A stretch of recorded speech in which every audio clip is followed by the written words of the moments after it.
tension au sein de l'union sacrée. Nabobimi ya gouvernement Judith Soumino à 3, Kamere continue toujours de réclamer poste et ministère des Affaires étrangères. Balongola Madame Thérèse Kayikwamba, Poye Kamere akoka kozwa ministère yango. Makambo yindi makambo toki bandeko jusqu'à ce que mokonzi ya mboka Félix Antoine Tshisekedi Tshilombo aye kokata makambo. Qu'est-ce qui se passe? Réponse à chef de l'État. Na demande ya Vital Kamerhe Wakaningi Kingi ya bozui ministère des Affaires étrangères balongola Madame Thérèse Kayikwamba. Réponse à mokonzi mboka ya Congo ezanini bandeko. Émission ya lelo na lobi na bino makambo eza ya koyinda. Boko yeba réponse ya mokonzi ya mboka Félix Antoine Tshisekedi Tshilombo na demande ya Vital Kamerhe Wakaningi Kingi balongola Mama Thérèse Kayikwamba. Ah bandeko. Kamerhe na simana yango abombi kunini contre le pays bandeko. Boko za ba détail yango awa na émission ya Mokolo Mwalelo. L'alliance entre Claudel Lubaya et Joseph Kabila n'est basée que sur des intérêts, aucune conviction. Bandeko. Toko solo la dossier yango awa. Claudel Lubaya. États-Unis d'Amérique va décider qu'on passe à vitesse supérieure. Va gérer par compte ya famille Kabila.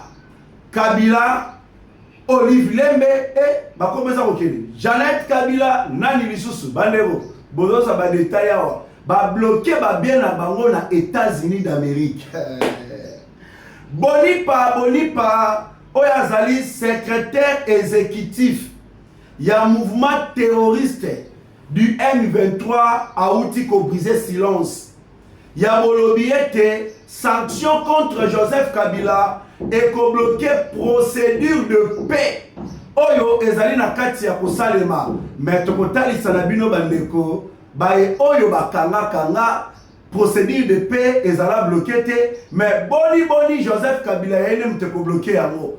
Aussi le secrétaire exécutif du mouvement terroriste. Aza koloba Kabila ayebi makambo oyo te. Bandeko, aza ko défendre Kabila ponani. Joseph Kabila na côté na ye. Kabila aye ko réagir. Ya koloba ete sanction wana ezali malamu te parce que ye ayebi makambo oyo motali rébellion à l'est de la République démocratique du Congo te. Kabila wangani bandeko. Je dis bien Joseph Kabila awangani. Émission lelo ha ndembe koti, céleri koti, Willy Muke bandeko. Bokoyo kamakambo. À l'est de la République démocratique du Congo. Makambo ezali ko kendelo lenge kani bandeko na est. Makambo eza ko kendelo lenge kani. Parce que la minute eza na opération ya kokata bisika oyo bayi M23 bazwaka financement na bango. Après Kabila na kotangela bino bakombo ezwelandi. À l'est de la République démocratique du Congo. FARDC mapinga ya mboka ya Congo FARDC basali nini na position oyo bayi M23 babandaki ko garder jalousement mais FARDC basali nini bandeko beaucoup za détail na émission Mokolo Mwalelo na nzela ya KN8 télévision aussi ya Petruza télévision to sengi na bino bozala vraiment ebele ya ko liker émission pour la ko sécuriser yango ya ko partager émission et ça la tour du monde et comme la Congolais de partout dans le monde pour ba kokakoye ba évolution politique ya mboka na bango la République démocratique du Congo ezali ko kendelo lenge kani et surtout bobo sanate s'il vous plaît qu'on s'abonne massivement na KN8 télévision aussi na Petruza télévision boti ki la biso pe na ba commentaire na bino tozali wana pour la kotanga yango. Bonjour et bonsoir, ezali ko dépendre na ngonga oyo bozoli émission Mokolo Mwalelo na KN8 télévision aussi na Petruza télévision. Merci beaucoup na les diaspora congolais de partout dans le monde. nzoto libanda ya mboka memolema na kati ya mboka ya Congo oyo ekoma bilei na bino ya tango nyonso ya koluka koyeba avant makambo nyonso mboka ya Congo elalaki ndenge nini, mboka ya Congo elamuki ndenge nini, mambi matali politique ya mboka na bino Congo ezali kolekende lengekani. Des Congolais, des tata et des mamas, on est ensemble. Voilà. Sans plus tarder, bandeko, tozo banda na dossier motali Vital Kamerhe wakaningi kingi. Bandeko, place bozali na yebi ete bobongisi déjà bakiti. Papa, mama, elenge. Na yebi ete bisika bozali bobongisi déjà bakiti. Boza koloba Kamerhe oyo alingi nini. Kamerhe akotika mboka na biso kimia te. Kamerhe ye na Congo aza nani? Pourquoi Kamerhe alingi kocha bato kaka molunge? Boza koloba mikime bele. Mais le président Tshisekedi a outi ko frapper fort. Na demande ya Vital Kamerhe wakaningi kingi. Kamerhe. Bandeko. Vital Kamerhe azali ko exiger azwa ministère des Affaires étrangères pour remplacer notre célèbre compétente Madame Thérèse Kayikwamba dans le nouveau gouvernement. En réclamant ce ministère stratégique, Vital Kamerhe cherche d'affaiblir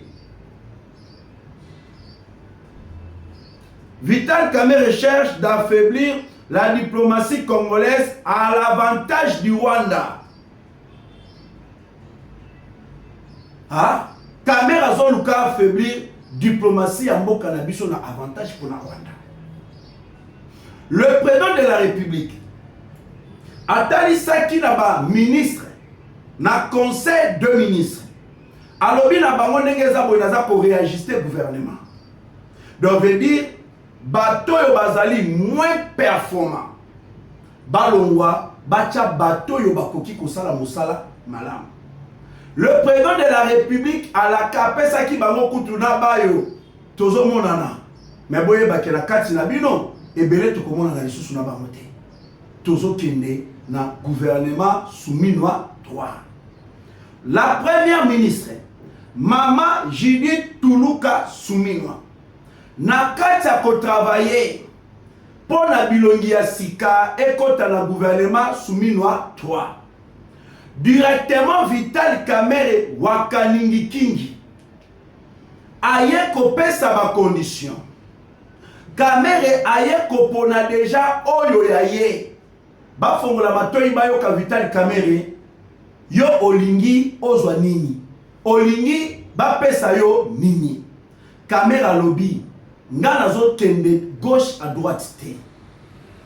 Nazo senga ba makambo ebele te mais oyo nga na nango bosenga nga Vital Kamerhe wakaningi kingi. Nazo senga ministère des Affaires étrangères. Nazo loba la première ministre Mama Judith Tuluka Souminwa alobi quoi? Ba cadre de l'union sacrée balobi nini?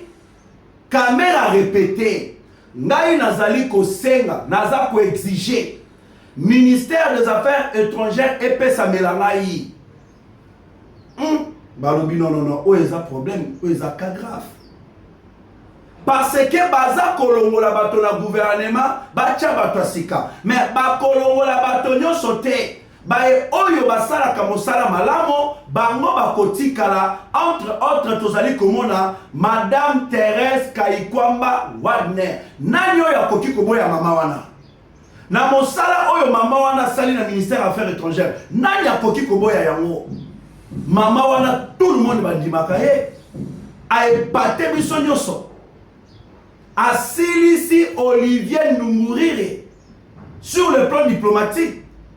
A bloqué tous les intérêts de Paul Kagame sur le plan diplomatique.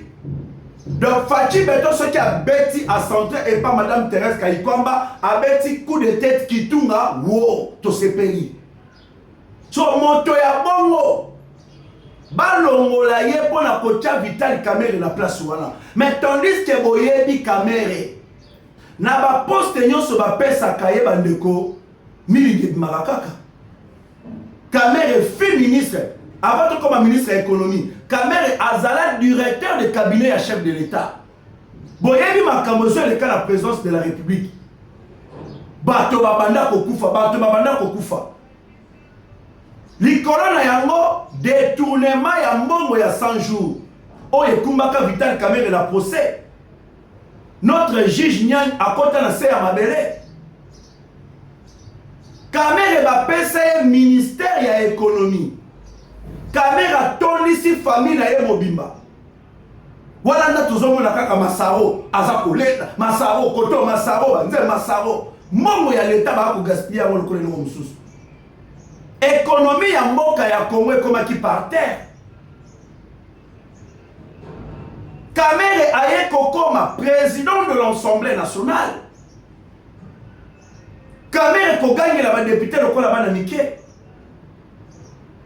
Kamere ko exiger na biso tondi makosala dialogue na ba M23. Dialogue au Kabila asala na Kagame oyo basinya ba accord et memela biso ba mixage et brassage oyo pesa na Paul Kagame administration ya Nord Kivu na Sud Kivu exploitation ya ba minerais ya mboka na biso. Kamere a exigé tout ça le dialogue wana.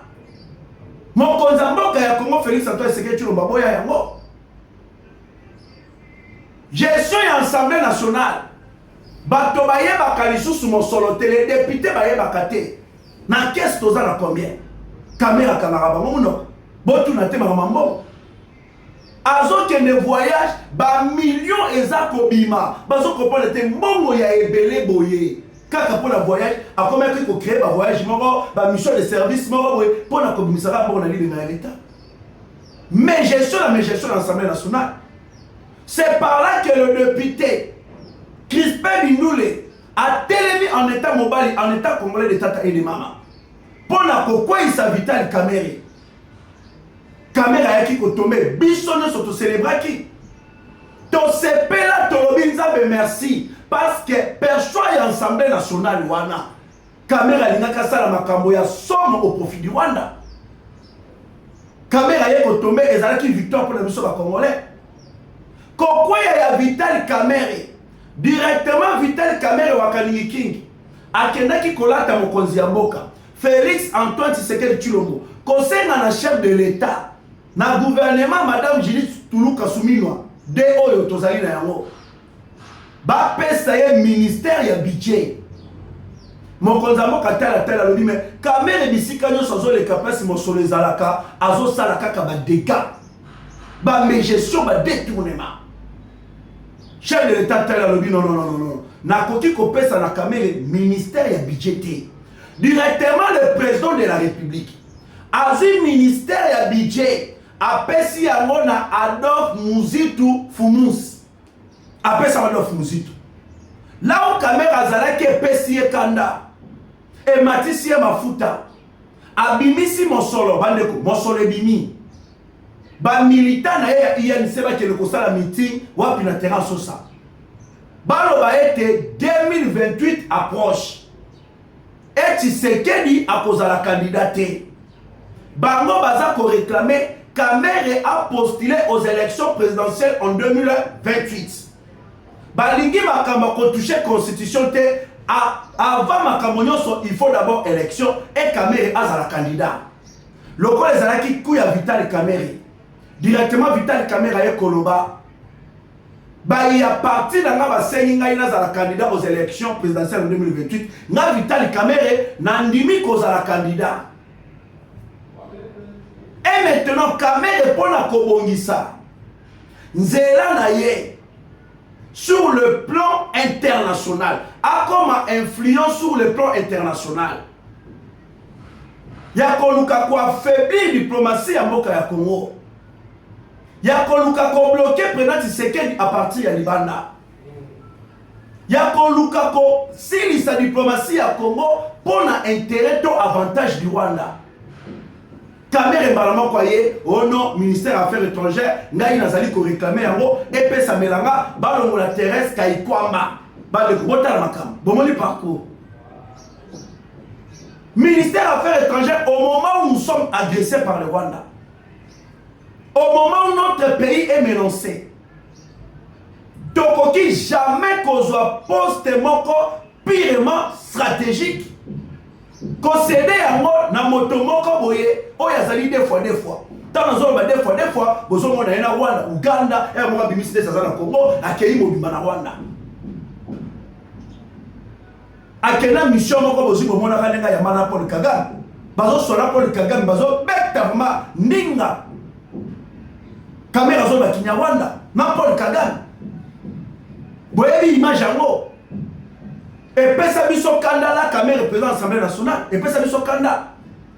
Kagame azo boma biso mozo yambana na bozo beta munoko Kinyarwanda.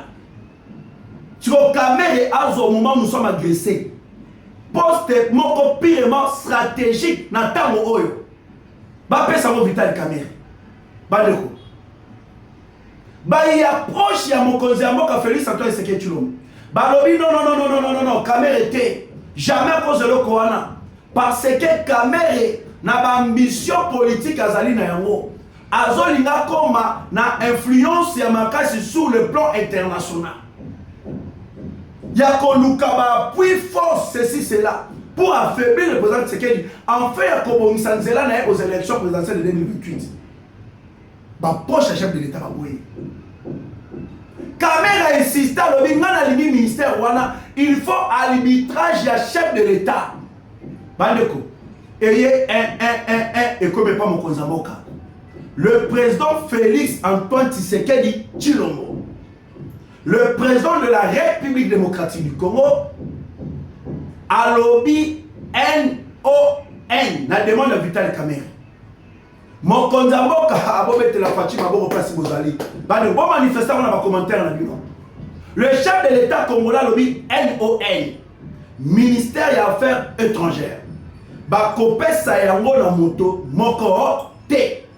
Ce n'est que Madame Thérèse Kayikwamba ne moto akozala toujours na place wana parce que banda bandi a kosala makaboza ko epate mokili mobimba. Chef de l'État boyi. Bande moi mbe cotiser le chef de l'État boyi. Alors ce n'est que Madame Thérèse Kayikwamba ne mtu face na wana. Bande Vital Kamerhe comme rouge. Caméra comme rouge, caméra quand des yeux mati. Moi je vous dis bandeko, caméra a sena kailoko pambate. So bomoni caméra kangana zo loko yo, c'est que bae oyo ya zalakana bango quand je dis que bae oyo ya zalakana bango nous voyons des Kagame, des Museveni, nous voyons Kabila, Bakatumbi, Batunyo Soana. Balobi caméra bende loko loko la Tshisekedi na li ndenga okende makambo. Et vous allez moi passe. Pour toi affaiblir rien, toi affaiblir diplomatie à Moka ya Congo, toi tombo la Rwanda, et Sengeli, toi salanini, toi ben de loko wana, alors yo réclamé loko wana. Kamera a soit réclamé loko sey ba yobi na e. Ba ça déjà ba plan makamunyo so. Bandeo. Bon bah merci Fachi Beton en commentaire le président de la République a refusé. De la même façon, il avait refusé. Il y a un Vital Kamerhe ministère il y a budget, après ça on a d'offre Fumusi. De la même façon, le chef de l'État a catégoriquement refusé. Il y a un ministère des Affaires étrangères. Alors ce n'est que Madame Thérèse Kayikwamba ou ne s'occuper quand la poste wana. Kamerhe a échoué. Kamerhe a échoué. Bon, on dit dossier Kamerhe, et j'ai combien de minutes. Dossier Kamerhe, bon, il y a caméraman, et j'ai combien de minutes pour la bandette de dossier Kamerhe. Kamerhe ceux qui m'ont dit Koloba, combien de minutes? 18 minutes. Pour comprendre qui est Kamerhe. Quand le dossier a moutumoko Kamerhe, mais 18 minutes. Donc Kamerhe a ça là moko. Nako betata 1 heure du temps émission. Quand on a dossier Kamerhe, 1 heure pour te cause à la mouké. Vous comprenez bien. Tous les canapés je l'ai dit. Avant de combat, na Joseph Kabila, Oyaleli. Bande qu'on a lobby Kabila Leli. Hippolyte Kanambe Kazembere, alias Joseph Kabila, ancien président de la République démocratique du Congo, aujourd'hui chef d'un mouvement terroriste, condamné par le gouvernement congolais pour la participation à la création d'un mouvement insurrectionnel afin de renverser les régimes en place. Donc condamné est Awa, États-Unis Péniati, Kabila. Nous sommes des politiciens. Là, je l'ai dit tant de fois. Tous les politiciens, mais tous les opportunistes. Tous les conviction. bato babundaka pona intérêt ya ba poche na bango. Bandima ba Congolais makila etanga. Ba Congolais ba kufa. Mais bango intérêt na bango eza liboso ya intérêt ya mboka. Bato nyonso bozu bomona bakina na sauvons la RDC de Joseph Kabila. Baza ba ennemi de la République démocratique du Congo. Et ce que vous devez retenir, ces gens-là sont aussi le membre de l'Alliance Fleuve Congo Bar M23. Parce que sauvons le Congo, ils allient branche politique, il y a Alliance Fleuve Congo. Ce que vous devez comprendre, c'est ça. Tout le monde a Franck Diongo, José Makila, et puis Claudel Lubaya. Alliance entre Claudel Lubaya et Joseph Kabila n'est basée que sur des intérêts, aucune conviction. Leur rapprochement au sein, il y a Sauvons la RDC, n'a rien d'un projet en faveur de la République démocratique du Congo. C'est une maquillée. C'est une maquillée en posture politique. Lubaya n'en est pas à son premier virage. Du système Kabila à l'INC de Vital Kamerhe de 2015 à septembre 2016. Akenda na parti ya père nae. Babe makawoni ezasi c'est Luda. Luda. Avant de bénéficier des institutions sous Félix Tshisekedi. Un parcours sans ligne constante où l'adaptation prime sur la conviction. Claudel Lubaya nenga zawana bandeko na ndenge na uti kotangela bino eza kotalisa na bino comment est-ce que bato wana basali. Baina président Tshisekedi non parce que aza kokumba Congo mabe, non parce que ba Congolais balingi ye, baina président Tshisekedi parce que bango bazwa ba poste te batondisa bango na ba poche na bango. Na ba sanction oyo États-Unis d'Amérique et comme il faut frapper boyeba ba Claudel Lubaya ba Franck Diongo ba towana nyonso ba koza sanction ya ba américain. Kabila planifié qui kumoko ya mabe contre la République démocratique du Congo. Na degré moko incroyable. Na loba kanabino les États-Unis d'Amérique ba sanctionna kabato non au selon ba les ondi non bango ba les ondi ezalaka te balansaka bango moko personnellement ba enquête po ba koka koyeba est-ce que motoyo asalaka kuwana to asalaka ya mote est-ce que motoyo esengeli to sanctionner tote ba enquête ba salaka ba kangisi ba don nyonso batali balobi non muto aza terroriste face aux sanctions de la même façon et le kina Joseph Kabila bamoni avec de preuves à l'appui bamoni avec na ba détail nyonso que Kabila a financé à Kabayi M23. Kabila azali patron ya AFC Bar M23. Kabila a planifié qui va coup pour renverser les régimes en place. Kabila a bongisa qui attaque depuis Libanda ya Mboka contre la République démocratique du Congo, à l'est de la République démocratique du Congo, comme vous le savez, FARDC. C'est ce que le Trésor américain va affirmer par ailleurs que Kabila a cherché sans succès à lancer des attaques depuis l'étranger contre le FARDC à l'est de la République démocratique du Congo. Ce sont des preuves. Et ça, c'est le comment on a sanction sanction américaine c'est poursuivre progressivement. La suite bandeko ezali kokoma à l'aide de la technologie avancée américaine. Bazali ko capter makambo nyonso. Oyo ba ennemi de la République wana bazali ko bongisa contre la République démocratique du Congo en catimini. Après les sanctions contre Joseph Kabila, le prochain nom, Yabaye Oyo et la liste et Kozala Moïse Katumbi. Paul Kagame. Les réseaux Maoro Pitch Association, Crystal Venture. En effet, le meilleur ami de Joseph Kabila, Dan Declerc, avait activé du lobbying pour lever les sanctions. Bandeko et Tikali Kosimbati. Les Américains ont décidé de circuit sur le Kumba Kafalanga pour pesa toujours au Kassi na ba M23 ne bozu bomoni ba bandi Kabila c'est cela. Au moment où je vous parle, le président américain Donald Trump a décidé de bloquer ba bien ya Kabila dans l'immédiat aux États-Unis d'Amérique. Ba gelé ba bien ya Joseph Kabila.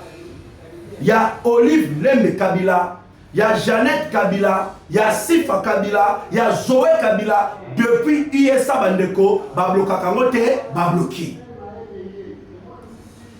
Bablo Kakamote, Babloki.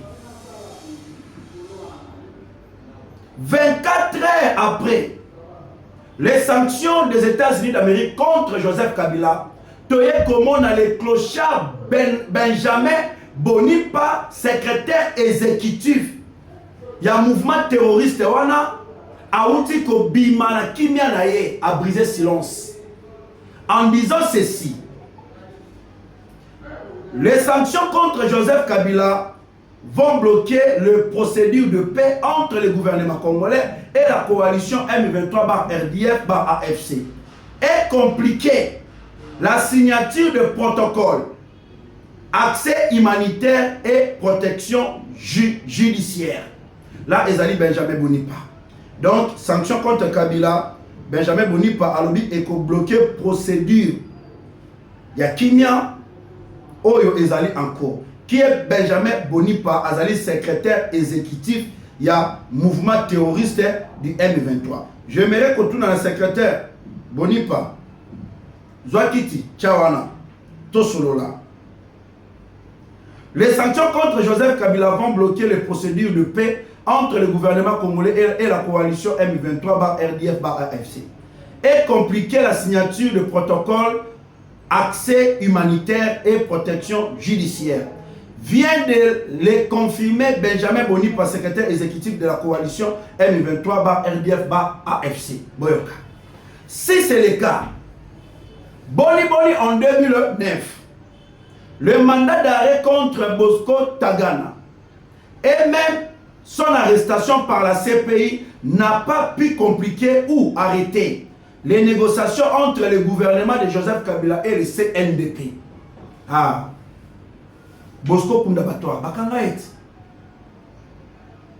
Sanctions, arrestations, CPI, mais etikala ko bloquer te, to ko compliquer la négociation au gouvernement. Il y a Kabila et Salaka na CNDP. Qui est Kabila pour y aller bloqué?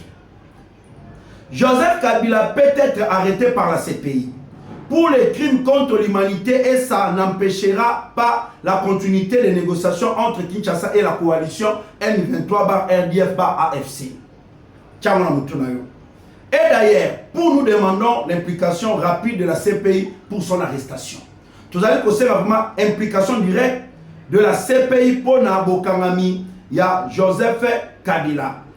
Bakrim Ezali Bandeko, il y a massacre, il y a Kamona Sapou. Okasai était à la tête. Okasai était à la tête de Joseph Kabila. Massacre, il y a Kamona Sapou, Kasai. Qui? Joseph Kabila.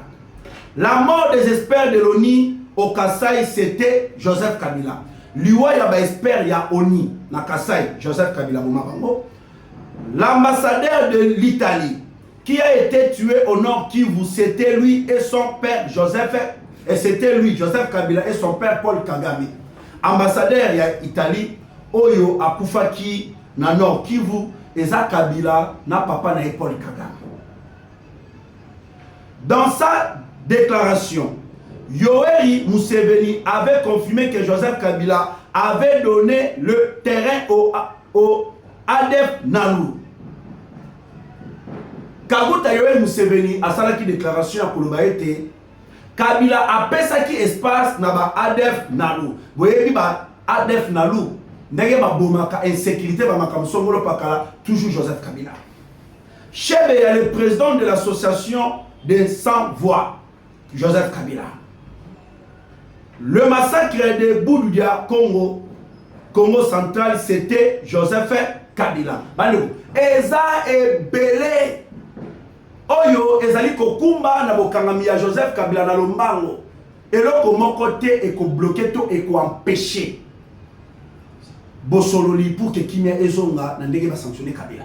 Alors, Koloba ya Benjamin Bonipa, eza bateau yo na monoko mabango, bazangelo ko ya Koloba, ils sont maintenant babandi ko fabriquer ba makam. Eza kolela. Ba comprendre déjà ils sont déjà bloqués car Mosolo Kabila pesaka pour financer mouvement wana, bandeko bloqué par les États-Unis d'Amérique. Voilà, tous allez qu'on continue bandeko, lui-même Joseph Kabila a dit quoi? Kabila lobinini, voilà.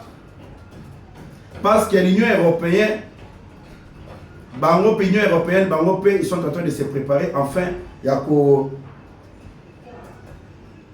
PSAP et Tumuda, Joseph Kabila. Voilà. Teboyoka, Oyo Kabila Lobby.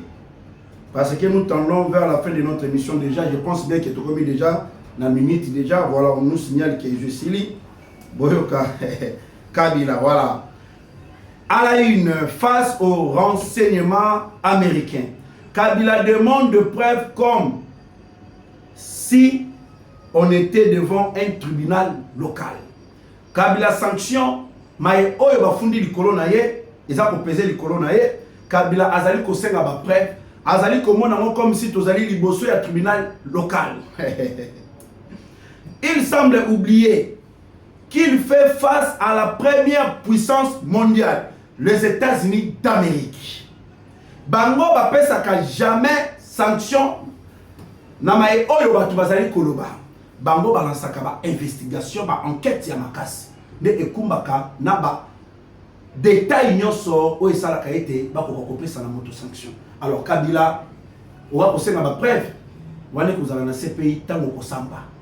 Merci beaucoup bandeko, bozalaki vraiment ebele ya kolanda biso na émission mokolo mwalelo na KN8 télévision aussi na Petroza télévision. Que le bon Dieu vous bénisse, que le bon Dieu bénisse la République démocratique du Congo. Tolinga tokota na dossier ya Makaimbo Matali est de la République démocratique du Congo. Bon, na oyoka bien te soki na flashé kaka mwa muke ya est de la République démocratique du Congo eza na yango peka ka